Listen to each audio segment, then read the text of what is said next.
Halo teman-teman, perkenalkan nama lengkap saya Fabian Surat. Kali ini saya akan membawa materi tentang bekerjanya kebijakan fiskal dalam model ISLM. Sebelum kita masuk dalam materi bekerjanya kebijakan fiskal dalam model ISLM, kita harus mengetahui dulu model ISLM itu sendiri. Krisis yang dialami oleh Indonesia pada beberapa tahun yang lalu mengindikasikan adanya laju inflasi yang tinggi. Secara definisi adalah kenaikan harga barang-barang yang bersifat umum dan terus-menerus. Sasaran akhir jangka pendek dari kebijakan moneter maupun fiskal adalah menjaga keseimbangan makro dari perekonomian, yaitu agar tercapai laju inflasi yang rendah, tingkat kegiatan ekonomi atau produksi yang tinggi, serta neraca pembayaran yang seimbang. Untuk itu, diperlukan adanya kebijakan dalam mengatasi hal tersebut. Untuk mengendalikan perekonomian agar dapat berjalan sesuai dengan yang diinginkan, salah satu model yang paling digunakan sebagai alat analisis adalah model ISLM.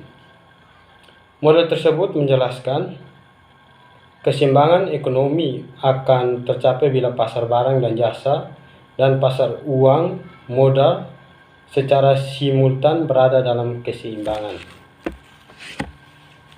A. Pengertian IS dan LM. Apa itu IS dan LM? IS berasal dari kata investasi atau investment dan tabungan atau saving. Sedangkan LM berasal dari permintaan akan uang atau liquidity preference dan persediaan uang atau money supply.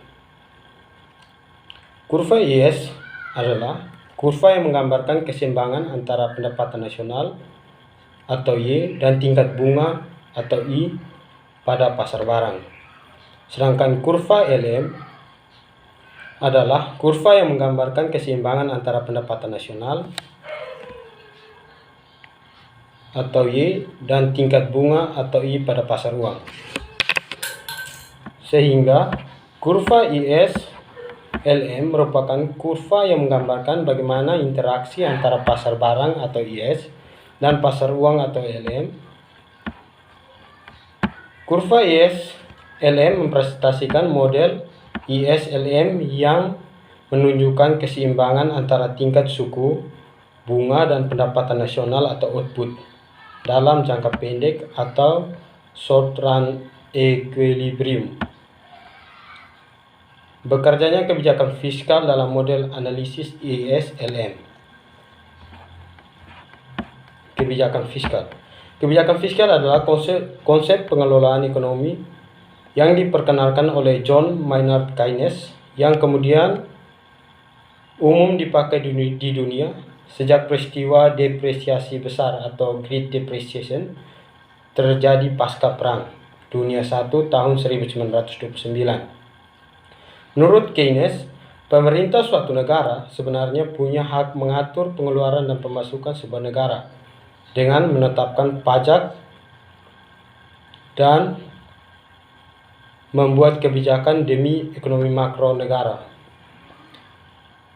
Inflasi permintaan yang benar-benar penting adalah inflasi yang ditimbulkan oleh pengeluaran pemerintah, terutama yang berkaitan dengan peperangan. Program investasi yang besar-besaran dari pemerintah dalam mencapai sosial, terutama di negara-negara berkembang, yang berusaha mempercepat laju pertumbuhan perekonomiannya, dapat juga menimbulkan tekanan inflasi yang kuat. Lanjut. Menurut Pratama Raja dan Mandala Manurung, kebijakan fiskal adalah kebijakan ekonomi yang digunakan pemerintah mengelola atau mengarahkan perekonomian ke kondisi yang lebih baik atau diinginkan dengan cara mengubah penerimaan dan pengeluaran pemerintah. Sedangkan menurut Peacock dan Wiseman, teori mereka didasarkan pada suatu pandangan bahwa pemerintah senantiasa berusaha memperbesar pengeluaran, sedangkan masyarakat tidak suka membayar pajak yang semakin besar untuk membiayai pengeluaran pemerintah yang semakin besar tersebut. Bangkok dan Wisman menyebutkan bahwa perkembangan ekonomi menyebabkan pemungutan pajak yang semakin meningkat walaupun tarif pajak tidak berubah. Dan meningkatnya penerimaan pajak menyebabkan pengeluaran pemerintah semakin meningkat pula. Kebijakan fiskal mempunyai kebijakan yang sama dengan kebijakan moneter. Perbedaannya terletak pada instrumen kebijakannya. Jika dalam kebijakan moneter, pemerintah mengendalikan jumlah uang yang beredar, maka dalam kebijakan fiskal, pemerintah mengendalikan penerimaan atau T dan pengeluaran atau G. Wagner menyatakan bahwa dalam suatu perekonomian, apabila pendapatan per kapita meningkat, maka secara relatif pengeluaran pemerintah pun akan meningkat.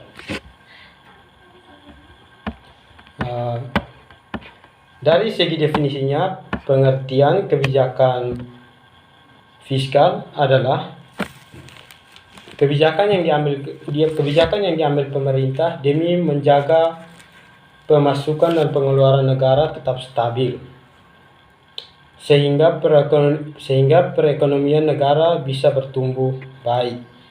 Lebih spesifik lagi, sedangkan menurut OJK, kebijakan fiskal adalah kebijakan tentang perpajakan, penerimaan, utang piutang, dan belanja pemerintah dengan tujuan ekonomi tertentu.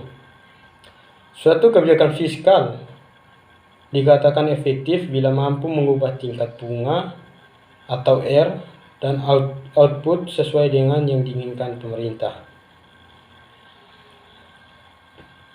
Pengaruh kebijakan fiskal terhadap output keseimbangan pertama-tama terjadi melalui pengaruhnya terhadap keseimbangan pasar barang dan jasa.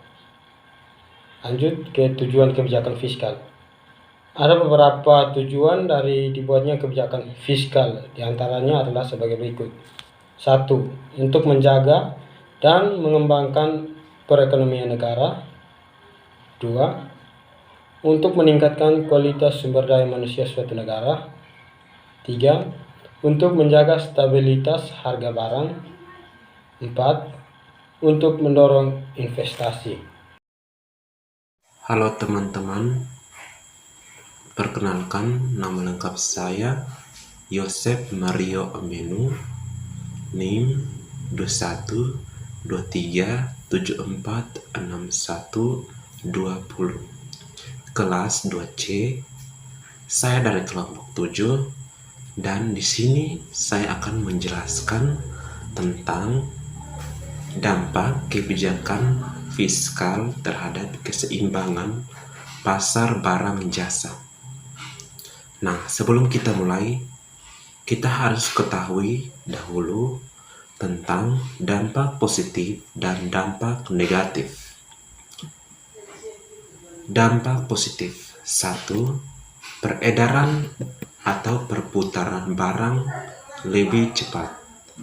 2. Produksi barang-barang bertambah karena keuntungan pengusaha bertambah.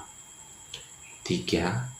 Kesempatan kerja bertambah karena terjadi tambahan investasi. 4.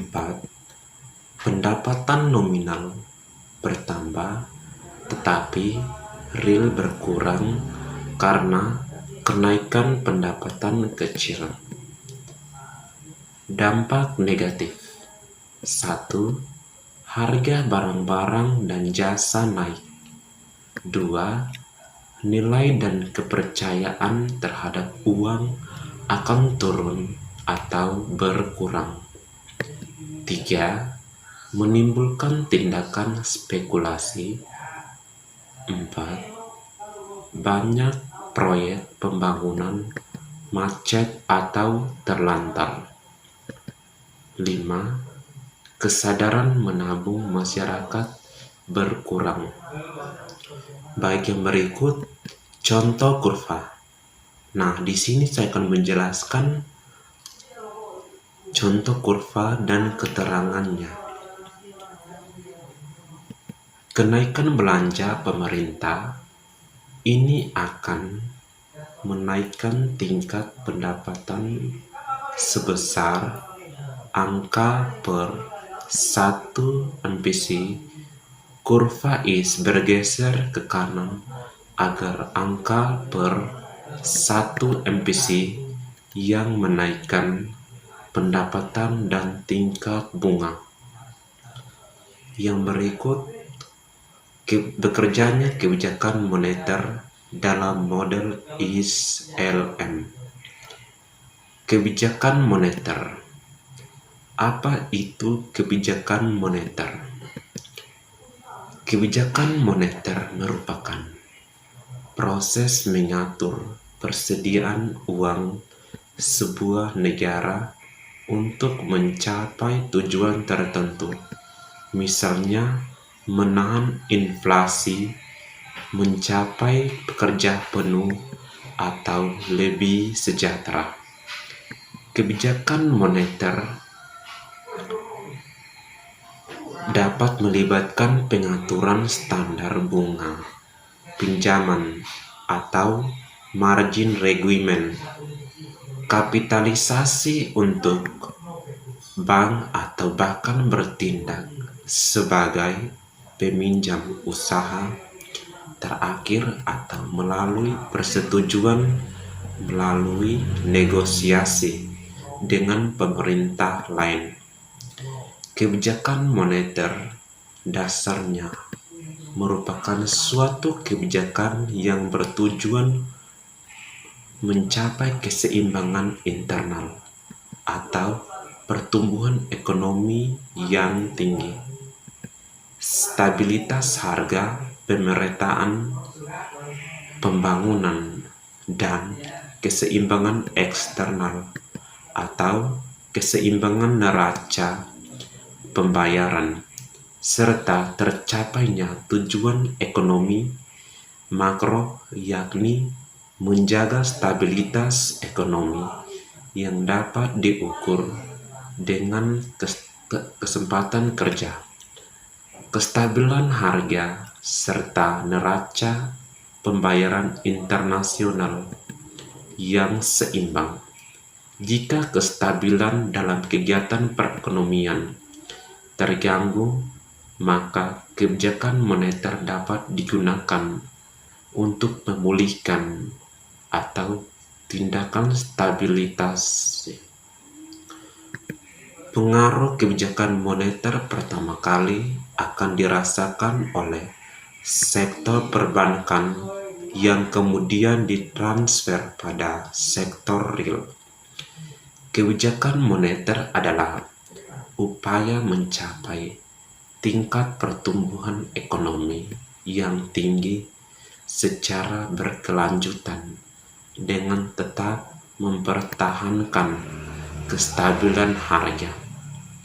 Untuk mencapai tujuan tersebut, bank sentral atau otoritas moneter berusaha mengatur keseimbangan antara persediaan uang dengan persediaan barang agar inflasi dapat terkendali, tercapai kesempatan kerja penuh, dan kelancaran dalam pasokan atau distribusi barang. Kebijakan moneter dilakukan antara lain dengan salah satu namun tidak terbatas pada instrumen sebagai berikut, yaitu suku bunga, giro wajib, minimum intervensi di pasar valuta asing, dan sebagai tempat terakhir bagi bank-bank untuk meminjam uang apabila mengalami kesulitan likuiditas. Baik, perkenalkan, nama saya Andreas Apranus Rido. Saya akan menjelaskan tentang pengertian kebijakan moneter menurut para ahli. Yang pertama adalah menurut Muanananga, kebijakan moneter adalah kebijakan yang dilakukan oleh otoritas moneter dengan mengendalikan jumlah uang beredar, dan tingkat suku bunga untuk memengaruhi tingkat permintaan agregat dan mengurangi ketidakstabilan ekonomi. Yang kedua adalah menurut Budiono moneter. Menurut Budiono moneter, kebijakan moneter adalah tindakan pemerintah melalui bank sentral untuk memengaruhi ekonomi dalam situasi makro yang dilaksanakan, yaitu dengan menyeimbangkan jumlah uang beredar dengan penawaran barang sehingga inflasi dapat dikendalikan serta tercapainya kesempatan kerja penuh dan kelancaran suplai atau distribusi barang. Yang ketiga adalah menurut M. Natsir. Menurut M. Natsir, yang dimaksud dengan monetary policy atau kebijakan moneter adalah segala tindakan atau upaya bank sentral untuk memengaruhi perkembangan variabel moneter, uang beredar, nilai tukar, suku bunga, dan suku bunga kredit untuk mencapai tujuan yang diinginkan. Dan yang terakhir adalah menurut Periwarjoyo. Menurut Periwarjoyo, kebijakan moneter adalah kebijakan otoritas moneter atau bank sentral dalam bentuk agregat moneter untuk mencapai perkembangan kegiatan ekonomi yang dilakukan dengan memperhatikan siklus aktivitas ekonomi, sifat ekonomi suatu negara, serta faktor ekonomi fundamental lainnya. Jadi, berdasarkan beberapa definisi di atas, dapat disimpulkan bahwa kebijakan moneter adalah upaya mengendalikan atau mengarahkan perekonomian makro ke kondisi yang diinginkan dengan mengatur jumlah uang beredar sekaligus mengendalikan inflasi. Jika yang dilakukan adalah menambah jumlah uang beredar, maka pemerintah dikatakan menempuh kebijakan moneter ekspansif. Sebaliknya, jika jumlah uang beredar dikurangi, maka pemerintah menempuh kebijakan moneter kontraktif. Yang dimaksud dengan jumlah uang beredar adalah nilai keseluruhan uang yang berada di tangan masyarakat, uang yang berada di tangan bank, yaitu bank umum dan bank sentral, serta uang kertas dan logam atau kuartal milik pemerintah tidak dihitung sebagai uang beredar. Suatu kebijakan moneter dapat dikatakan efektif bila mampu mengendalikan tingkat output dan harga. Kelompok monetaris mengatakan bahwa jumlah uang beredar merupakan sasaran yang lebih baik untuk jangka panjang. Artinya, kestabilan sasaran akhir, harga, output, serta neraca pembayaran lebih bisa terjamin apabila kita mengendalikan kestabilan laju pertumbuhan uang beredar dalam jangka panjang. Ada 3 instrumen utama yang digunakan untuk mengatur jumlah uang beredar. Di antaranya adalah operasi pasar terbuka, fasilitas diskon, dan rasio cadangan. Baik, saya akan menjelaskan tentang ketiga hal tersebut. Dimulai dari operasi pasar terbuka. Operasi pasar terbuka atau open market operation adalah pemerintah mengendalikan jumlah uang beredar dengan cara menjual atau membeli surat-surat berharga milik pemerintah. Yang kedua adalah fasilitas diskon atau diskon rate. Artinya tingkat bunga yang ditetapkan pemerintah atas bank-bank umum yang meminjam ke bank sentral. Dalam kondisi tertentu, bank-bank mengalami kekurangan uang sehingga mereka harus meminjam kepada bank sentral. Dan yang terakhir adalah rasio cadangan wajib. Artinya penetapan rasio cadangan wajib juga dapat mengubah jumlah uang beredar. Jika rasio cadangan wajib diperbesar, maka kemampuan bank memberikan kredit akan lebih kecil dibanding sebelumnya. Model ISLM menunjukkan bagaimana kebijakan fiskal dan moneter memengaruhi tingkat pendapatan equilibrium.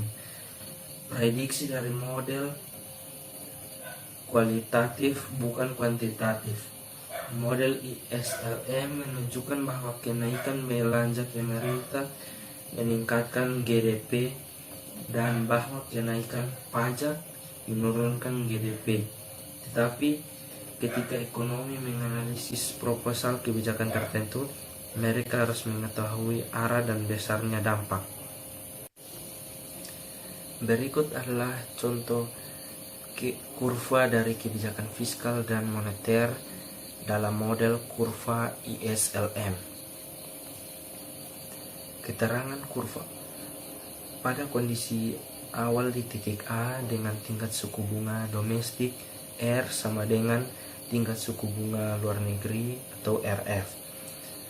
Kenaikan government spending atau G dapat mengakibatkan kurva IS bergerak ke kanan menuju IS1, sehingga ada dorongan bagi perekonomian untuk bergeser menuju titik B sebagai titik keseimbangan baru. Pergeseran dari titik A menuju B tersebut akan menyebabkan kenaikan pada tingkat suku bunga domestik menjadi R1. Kenaikan tingkat suku bunga ke R1 menyebabkan terjadinya aliran modal masuk bertambah atau capital inflow yang mengindikasikan adanya kenaikan permintaan terhadap rupiah.